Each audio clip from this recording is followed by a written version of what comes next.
I'm Sebastian Harris from the Shelters. This is my beautiful kit. I've got a 74 Rogers. So grateful to have it. It's got all the great characteristics that I was looking for in a vintage kit, but it could also take a great beating. So pretty standard for the time period. I've got a 13 by 9, a 16 by, I think it's 18, and a 22 by 16 bass drum. It's really, really meaty, can dig in really nicely, has nice warm round characteristics. Love it. When we were cutting the record, I was using a 62 Ludwig, and you know, that thing is absolutely stunning, but isn't meant to come out on the road. It's a bit of a museum piece, and so I wanted to find something that could emulate those same characteristics, but like I said, take a bit of a beating and still sound great every night. So man, this thing, it kind of found its way to me through Craigslist, and couldn't be happier. As far as the snare drum goes, it's a pearl free floater, stainless steel, 6.5 by 14. I've got a 30 snare wire on the bottom to give it that extra white noise sound. I really, really like that for this particular group. Couldn't be happier with it. I actually picked it up at a pawn shop for 150 bucks. Had a broken throw, fixed the throw. Here we are. I love the brightness that the steel has. It cuts. When you crack it, it really projects. And so I have it tuned fairly low, pretty loose, but then the contrast of the loose heads with the steel shell creates kind of a very well-rounded tone. So I love it. Very responsive, die-cast hoop, so you can wail and wail and wail, and sounds great every night. Really, really stoked on this thing. Heads, Remo. Always loved my Remo heads since I was a wee one. Up here I've got Remo Ambassadors. I also really like the Remo pinstripes, but those seem to be hard to come by. So Remo Ambassadors, I got them taped up a little bit just to mute them slightly. But they're absolutely fantastic. They're durable as could be, and they project, they sing, and the way I have them taped up, they've got a pretty quick decay. So yeah, absolutely love it. Over here on my snare, I've got a Power Stroke 3 coated, and I made a little ring. They sell these, but they're never quite big enough for what I'm looking for, so I took an old head and cut it out, and it's kind of pretty perfect. Nice and dry. Reso heads on my toms, I have also coated Ambassadors, which isn't that common. I think for the time period it was. Most guys tend to go for a clear head, but I'm looking for a slightly quicker decay, and so that just seems to be the right configuration for this kit and for the tone that I'm looking for. On here I have what they call a Remo Ambassador Hazy. So it's an Ambassador, slightly thicker resonant head, but still much thinner than a batter head. Absolutely great.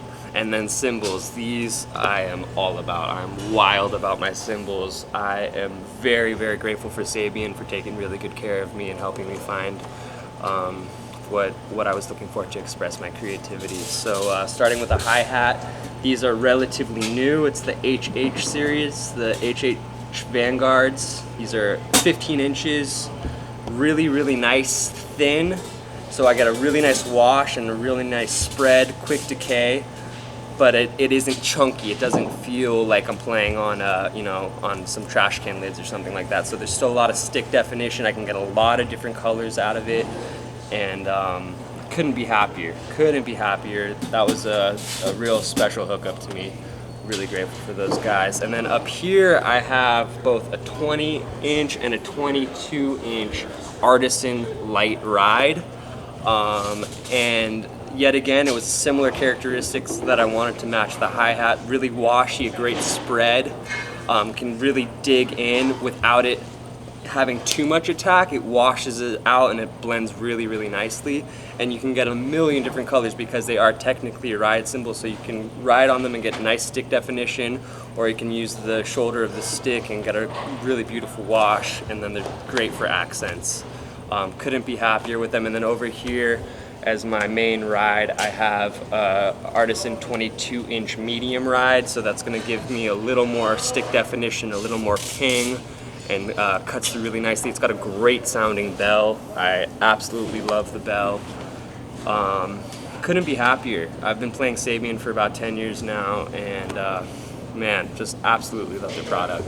Sticks. I'm all about Vader. I've been playing Vader for about 15 years now, and they just feel great. They're consistent, they're always weighted really well. They feel dense. I particularly like a dense feeling stick. I kind of want it to feel heavy for the particular size. For the shelters, I play a 5B typically. I like to let the stick do the work for me, and so I can wail without working way too hard. Wood tip, pretty standard. Never been much of a fan of the nylon tip. So good old-fashioned, old-school 5B Vader drumsticks. Couldn't be happier. Talking to them right now, hopefully going to be able to create a bit of endorsement or something like that, because I'm a huge advocate for these guys. Pedals, I have a DW 9000. It's so smooth, so responsive. I can dig into it, or I can also just play heel down and get really nice finesse out of it. So many colors. I really think that that's probably the most superior bass drum pedal out there. And hi-hat stand, believe it or not, it was my first more expensive hi-hat stand that I bought when I was about 12 years old. It's a Tama. I don't think it even has a model. It's a Tama, and I love it because I know it so well.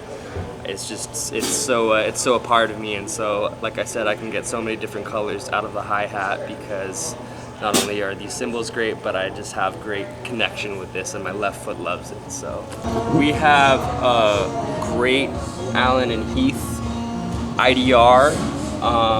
Well, we have an IDR and then the Allen and Heath knees.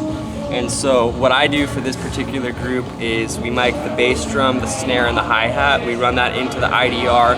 All the guys out front can submix that to whatever level they need, and then I get to submix everything here. So I have my kick, my snare, my hi-hat, and then I have all the vocal lines, I have all the guitars, and so I'm able to just dial it in, and honestly, you can kind of set it and leave it. It slightly changes from night to night in the room, but honestly, you're tweaking a couple dB here or there, really minor.